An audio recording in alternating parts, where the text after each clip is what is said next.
today of all days, we're celebrating 300 years since this great man died, Antony van Leeuwenhoek. If you know of him, applaud. Isn't it remarkable? He is the person who created the modern scientific bioscience era in which we live. I know Galileo saw lots of stars, but we'd always seen stars for thousands of years. We just saw more of them. But what Leeuwenhoek did was to open the door to the fact that microbes existed, something nobody had ever suspected. And this untrained, uneducated, informal, rather irascible Dutchman laid the groundwork for the modern era of science in which we find ourselves today. He was a contemporary of Vermeer. Jan Vermeer, the great painter. Vermeer, he died at the age of 43, a very young man. And his paintings record the Delft when Leeuwenhoek was a little boy. The house on the right is like the kind of home in which Leeuwenhoek would have lived. That's a famous picture. It's not really big, it's only about that size. But it shows the environment in which Leeuwenhoek would have existed. And Vermeer's portrait thereof, the geographer, doesn't show Leeuwenhoek, but it shows the kind of person that Leeuwenhoek was during his lifetime. Vermeer and Leeuwenhoek, they had their birth recorded on the same page of the baptismal register in the old church of Delft. There's no evidence they knew each other. Of course, they must have been acquainted. But people have often said that Vermeer was painting Leeuwenhoek in his pictures. There's no evidence ever that he was. Antony van Leeuwenhoek, he was actually christened Tonis. You see, they underlined his forename. Christened Tonis Leeuwenhoek, but he always became known as Antony. He was born in 1632, and by 1886 he felt he was now of sufficient eminence. Royalty had been to see him. He was very well known as the founder of microscopic science, so he acquired a van in his name to make him seem a little more socially acceptable. And from that moment on was known as Antony van Leeuwenhoek. And here he is. A picture, a portrait, and he is holding in his hand one of his little microscopes. And yet they get him wrong all the time. The only place named after Leeuwenhoek is Van Leeuwenhoek-Singel. It's an alleyway near the station, which used to be filled mostly with brothels and cheap bars. There's a plaque on the railings in Delft, which actually says, Antony van Leeuwenhoek, the discoverer of microbes, lived and worked in his street. Well, they got it wrong. And if you take a flash photograph, you can see the word street on the bottom right has been changed and grinded off and welded on a different word. So it now says he lived and worked in this town, because they actually even got the street wrong. And we do have some evidence of Leeuwenhoek's activity. He was a draper. He worked for an Englishman who imported cloth, and here is a bill made out in Leeuwenhoek's actual name from 1659. You can see in the middle the word bombazine. He was a draper, and it has often been said that he became interested in microscopy because of the fact that he wanted to look at cloth under a lens, and that may indeed be the case. In 1666 or 67, he came to London on a trading trip, and he would have encountered this book, Micrographia, written by Robert Hooke. Robert Hooke was a great rival of Newton, and Isaac Newton, whom we revere again as a great mathematician, was a nutcase. He believed in angels and fairies and spirits and heaven knows what else, and he was determined to do Robert Hooke down. Robert Hooke designed a number of great London churches. He was a very clever man. He discovered the clock escapement mechanism, and yet we only remember him now as the author of Hooke's Law, which says, rather obviously, that the length of a spring is directly proportional to the weight that you hang on it. So if you double the weight, the spring is twice as long. But he was a much cleverer man than this. And in his book, he had a whole range of drawings, famous drawings, like this picture of cloth under the microscope. And this is the microscope that he engraved, with which he'd done his work. It is not known exactly which microscope of those that survived was his personal property. It was made by a man called Christopher Cock in London, but this is what it looked like. And it had an objective lens at the bottom and an eyepiece lens at the top.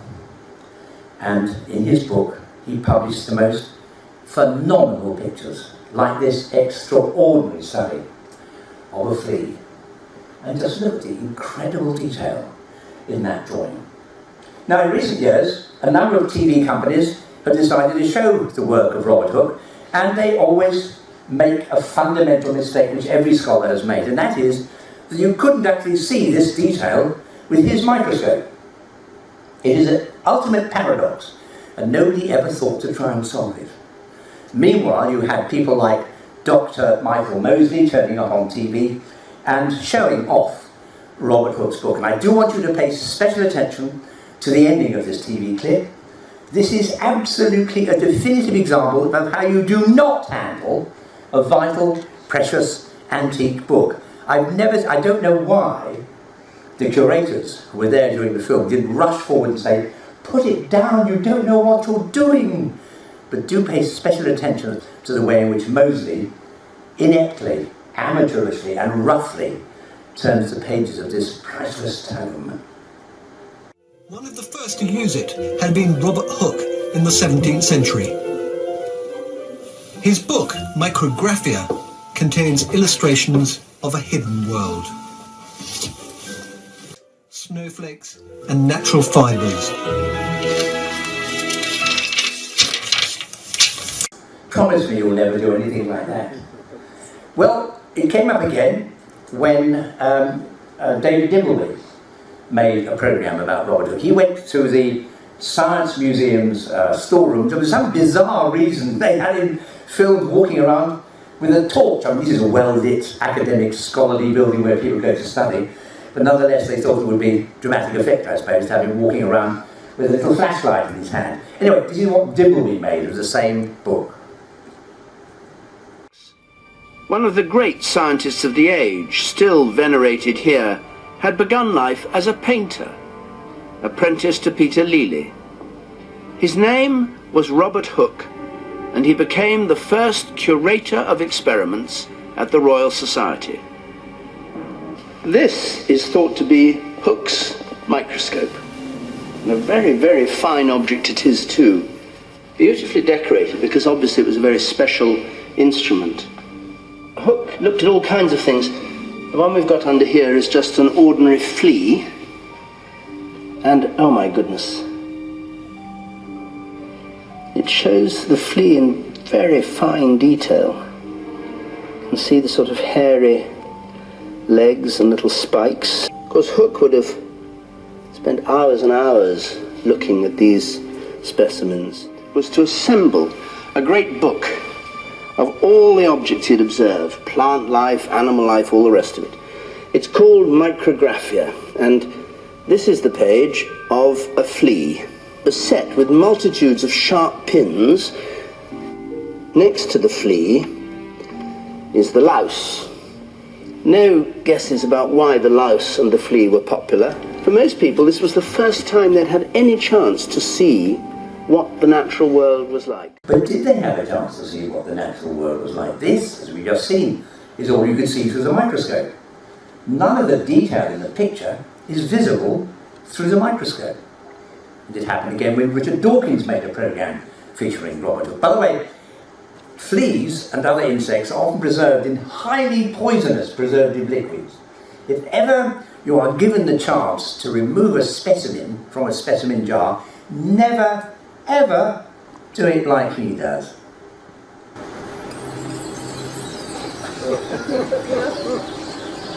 On the tip of my finger is a tiny flea. You almost can't see it with the naked eye at all. And that's the way it was in the 17th century. All people knew about fleas was that they caused itchy red spots and sleepless nights, until Hooke put one under his microscope. Now watch the way in which he uses the instrument. He's wearing white cotton gloves and handles it with extraordinary care. What he saw must have taken his breath away. A revelation from an unknown world. I can imagine it must have been a wonderful experience for Hooke and people like him to look down a compound microscope for the first time, and it opened up a whole new world of the very small. But that's the whole point. It didn't. When you look through this compound microscope, this is the image, as you've just seen, that you get. you don't see any of the detail. And scholars had accepted this paradox and never questioned it for centuries, until one day, in the unnumbered pages of the preface of Micrographia, I found this description. No trouble to read it, but what he says is that if you want to look at really small things, you make a single lens. In a lamp, you draw out a bead of glass, and you grind it away on Tripoli paste, a kind of jeweller's polishing paste, until you make a lens. And then an object placed very near comes much more clear than you will see through any compound microscope. And suddenly I realised that was the clue. What Hooke had done was to use a single lens, no bigger than the head of a pin, a single lens. And that explains why it is that you get this extraordinary detail. If we have a look very closely at his engraving of the flea, you know you can't see any of the detail in his compound microscope, but if you take a single lens microscope with a lens about 1 millimetre across, then when you look at just a single leg of the flea, this is the detail that suddenly is revealed. And so the paradox is solved. It wasn't, as Dawkins said, so exciting, you look through a compound microscope for the first time and you see the details of life. No, that didn't work. The compound microscope is great for drawing out the flea and for having an imposing object standing on your desk as a professional status symbol.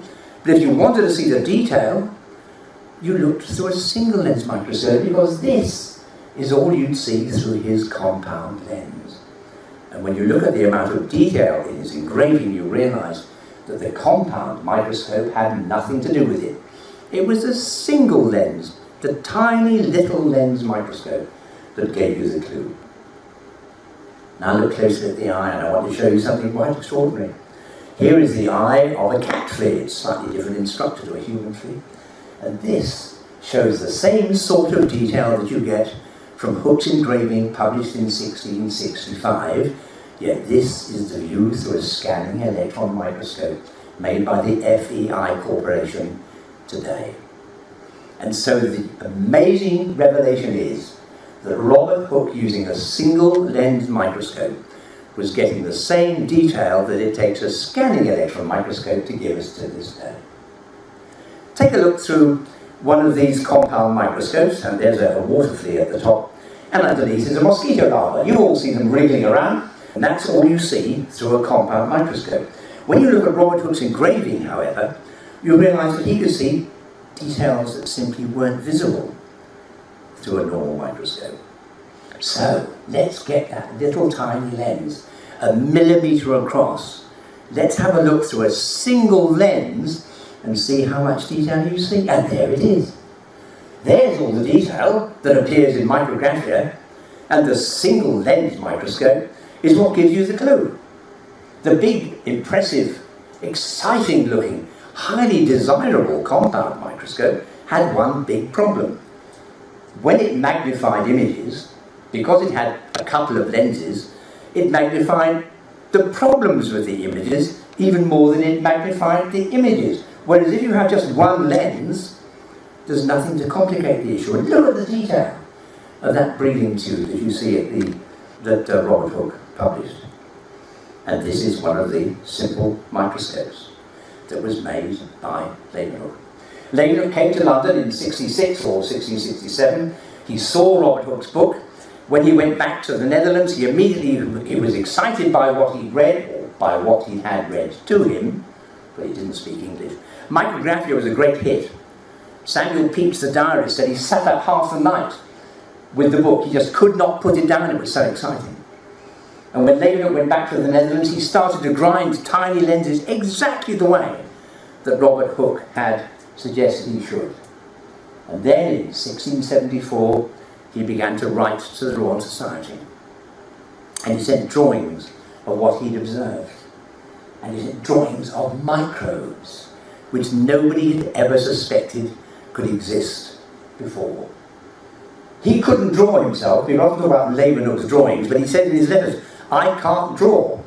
So he had a kind of a visual secretary, like the visual equivalent of a shorthand typist. a limner who would come and do the drawings for him. And have a look at one of his letters. Here it is. He sent a letter to London and is accompanied by pictures of pond life. And up in the margin there is a little group of organisms. You can easily overlook them in your haste, but the Royal Society engravers published them very neatly.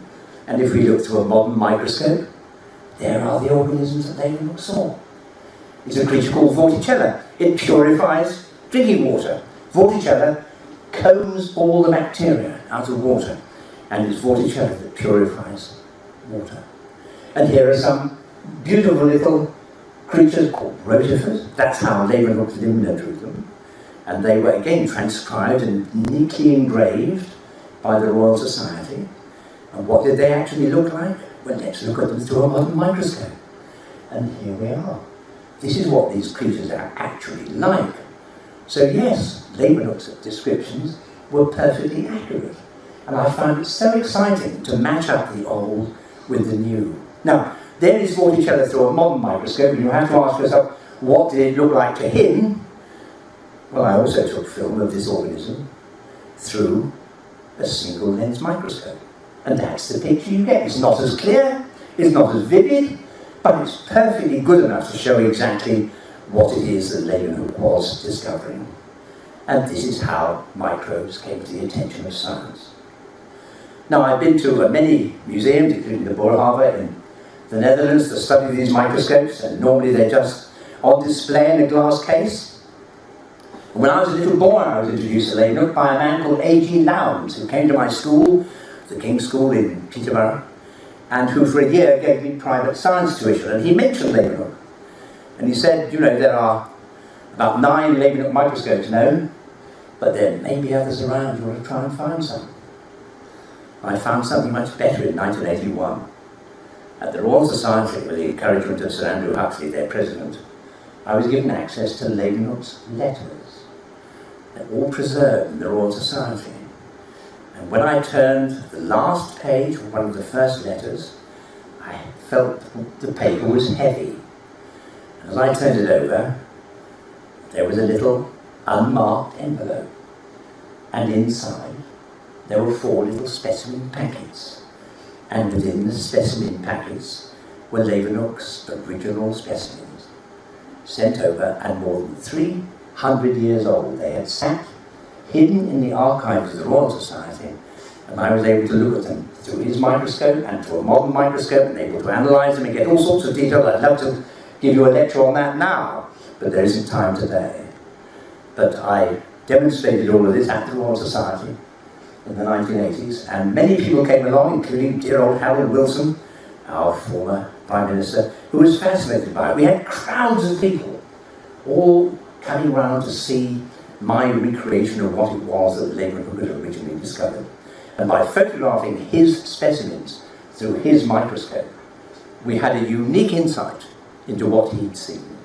And by looking at his specimens under the modern scanning electron microscope, I could get great detail of what it was he'd actually done and how he'd done it. And of course, it was all published as myriad journal articles all around the world. Everybody was so excited to think that here we had Leeuwenhoek specimens. Journalists said to me, it's rather like finding Tutankhamun's tomb, only a lot smaller, I said. But these were the oldest specimens ever made in the history of the modern era of science. And there was I able to study them and publish. Now, this was of course in all the papers, and there were very many journalists who were excited to write about it. It was published all over the world, not just in English. There was an article in The Guardian, in Scientific American, it was in all the European newspapers as well, and everyone was bubbling with excitement. Sir Robin Day interviewed me about it on the day of the royal wedding between Charles and Diana. He actually said, now, away from the wedding, very exciting scientific discovery, and I have now. Wasn't that extraordinary to actually almost interrupt the royal wedding with this discovery? But somebody in the Netherlands realised that they might have one of these microscopes. And here it is. And so they took it to the Boerhaave Museum, which is where most of the surviving microscopes are. the Boerhaave is accepted as the great, the seat of authority for Leeuwenhoek microscopes. And it was taken to them, and you can imagine what happened. There was a tremendous explosion of interest in the world of science. A new Leeuwenhoek microscope, previously unknown, has been discovered. Oh no, not those crafty Dutch. They locked it away in a cupboard for 20 years. It so happens, my Dutch legal friends tell me, that 20 years is the length of time under Dutch law that even if you've got hold of something illegally, you can claim ownership of it. So just over 20 years later, nothing was said, and then a description was published in Dutch in a very obscure journal which shortly afterwards went out of print, and not a word was said to a soul. And to this day I would love to know whether the person who took it into the Boerhaave Museum has any idea of the fact that it's probably worth $500,000. That's the current going rate, as you will shortly see. I've written to them, and on one occasion they said, do you know, we can't quite remember who brought that in. This is a museum, ladies and gentlemen. Every time anything comes in, there's always a document, a letter, an entry in a ledger to say. But for some strange reason, this was brought in, they've forgotten who brought it in, and said nothing for 20 years. There's been nothing like that in the history of science, until this one came along. Now this was owned by a chap called Willemse, and it's a lovely story. He worked at Leiden University's Department of Zoology, and he spotted a Leeuwenhoek microscope in a box of junk. And the box of junk was just in the lab, in the corner, for years. And then one day he said to the boss, does anybody want that box of junk? And the boss said, no, not really. So he said, can I buy it for a few guilders, get it out of your way? And the boss said, well, yes, my dear chap, of course. So he said, so can I have a proper receipt and everything? And they said, yes, of course you can. And so in 1978, Dr. J.J. Willemse announced, I am the owner of a Leeuwenhoek microscope. And indeed he was. And he kept it as his private possession. He bought it for 10 guilders. And a few years ago he decided to sell it. At Christie's, they rang me up and said, we're selling a Leeuwenhoek microscope. And I said, you're joking. And they said, no, it's the one from Willemse. And I said, that old bounder is selling his microscope.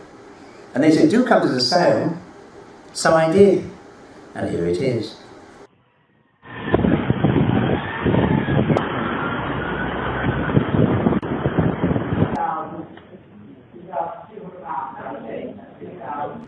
Lot number 88, shown for sale on the screen. The highly important Dutch silver microscope by Leeuwenhoek, circa 1690.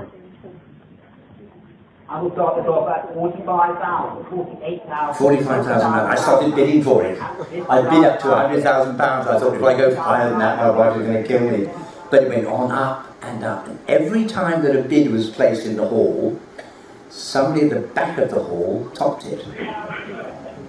At £260,000 to the back of the room then, you sure? At £260,000 to lift up, at £260,000 to get to online also, at £260,000 to the gentleman in the room selling, at £260,000, last chance to go down now, at £260,000. Oh, £260,000. I got emails all about it. I had a number like this, which said, were you by any chance the person who bought it? My wife would have had something to say if I had. But the chap who bought it was a man called Rick Watson, book dealer, acting on behalf of a client. And he wrote and he said, the actual amount of money he had to pay for it was £321,000, because the buyer's premium of these sales is 20%. They charge the buyer and the seller 20%. So every time they sell something for £1 million, they're making £400,000 for it themselves. I mean, it's utterly if I've got those figures wrong, Christie's, I do apologise. But it's absolutely extraordinary how much money they charge their clients. And so I said to Rick, what's happened to it then? Who have you bought it for? And he said, well, I'm not allowed to tell you, but it is a biosciences company in Europe, and they are buying it to put it on display. And every couple of months I'd write to him and say, any news? Eventually he wrote and said, I wish you'd stop writing me these letters, you're hassling me, I don't know anymore, I've told you everything I know. And since that day it was bought, it's disappeared from scholarship.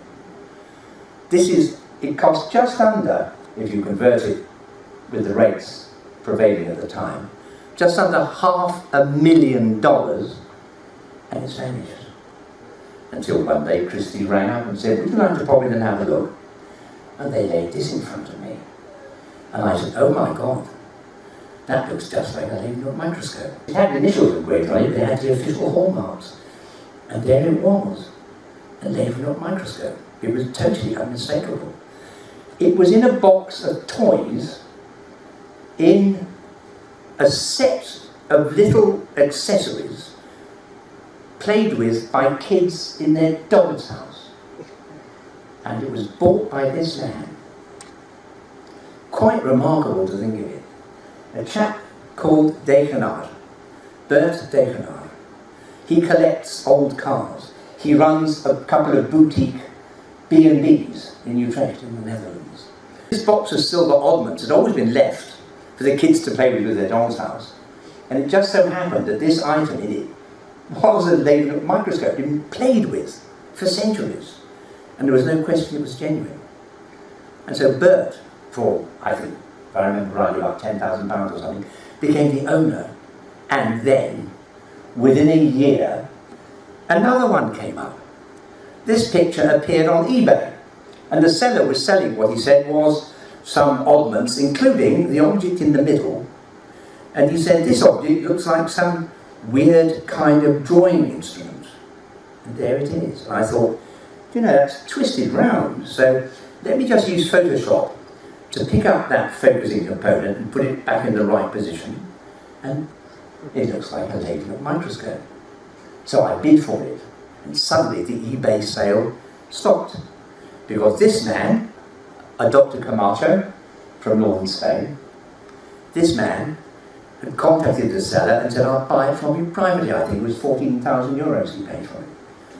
And so he became the private owner of the second previously unknown Leeuwenhoek microscope to be laid in front of me within a year. He sent it over to me by courier, and so I immediately took a lot of studies and photographs of it like these, which allowed it to be placed on public record so that people would at least know all about it. It was a quite extraordinary experience. When I said to Bert, I'd love to have your microscope and do some research, he just wanted to own it. He said, no, I'm not bothered. But Camacho was academic, and he sent it over by courier. He said to me, he sent me a message saying, it's being sent to you by courier. I said, whatever you do, don't. It's priceless. Too late, he'd already sent it. So a couple of days later, there was a knock on the door, and the lady said, could you sign for this, please, sir? And inside was £500,000 worth of Leeuwenhoek microscope. And there it was. The most extraordinary thing. So the first thing I wanted to do was this, and you must have thought this too. It's all very well Brian looking at these things and saying, this is a Leeuwenhoek microscope. How do we know Brian's right? Could be completely wrong. We had to find out objective ways of proving what it was. And the best thing to do was to take a scanning electron microscope and see the details of manufacture. And so off I went to the university. University of Cambridge, the Cavendish lab. So here we are in the lab, and we can now look at the fine details of manufacture using the scanning electron microscope. That has never been done before. The magnification of the scanning electron microscope is one thing, but its ability to resolve fine detail, that's the thing. And the detail I could see was extraordinary. And thus we can get insights that we couldn't get in any other way. And I was able to show exactly how the screw had been made, so it turned up on TV. This is ITV News at 10. On eBay it was listed as a weird drawing instrument, but one man just thought he might recognise it, bringing to an end his long quest for the holy grail of microscopes, and he was right.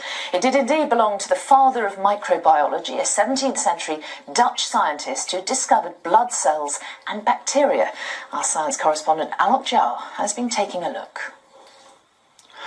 For more than 300 years, this piece of scientific history lay forgotten, lost at the bottom of a canal. Handmade in the 17th century by a Dutch scientist, Antony van Leeuwenhoek, it's one of the world's first high-powered microscopes. It was found in Delft in December last year and ended up for sale on eBay. Its importance unknown to the seller, who described it as a weird kind of drawing instrument. It was bought by a Spanish collector and is now in the hands of Brian Ford, a biologist who's spent his life searching for original Leeuwenhoek instruments. Historians of science thought, hang on a second, those little 3 holes in that handle, that's typical of a Leeuwenhoek microscope. And indeed, that's what it turned out to be. It was originally selling for $99 on eBay. It's probably now worth $250,000.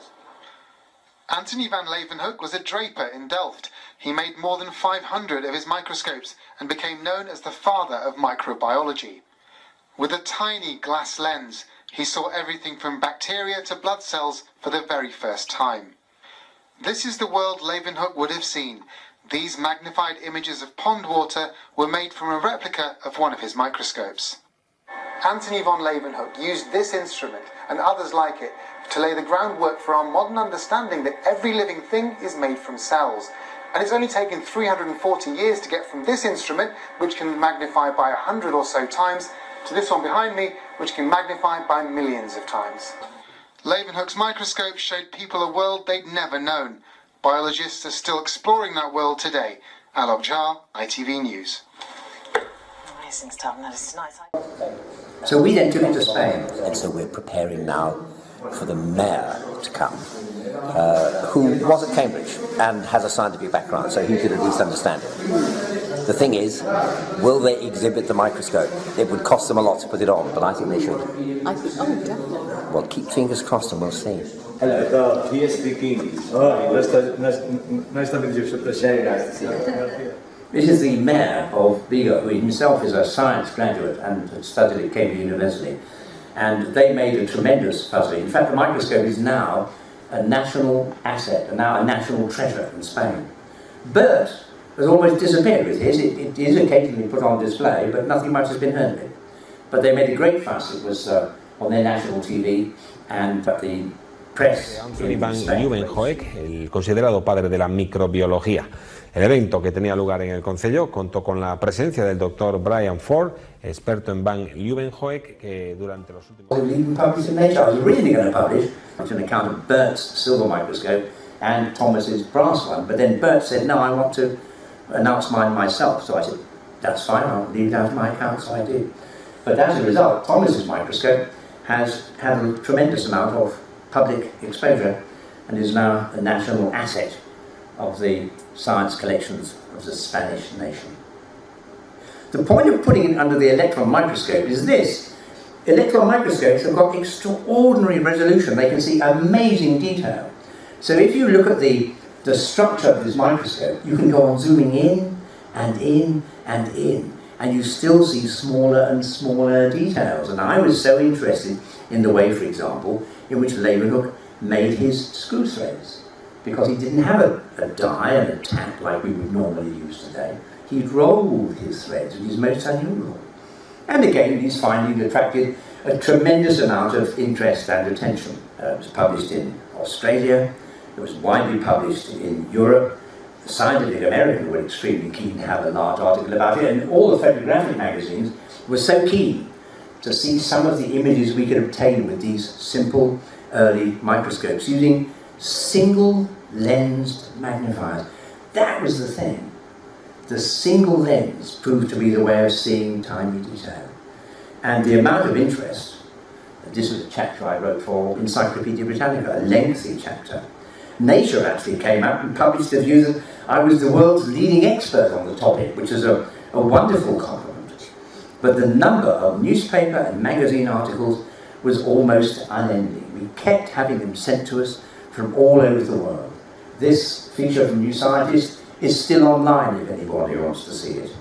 And the Royal Society published a paper saying it was the galvanizing work of Brian J. Ford, who rediscovered some of Leeuwenhoek's samples, which has resurrected the glory of the single-lensed microscope, of this funny, curious little thing.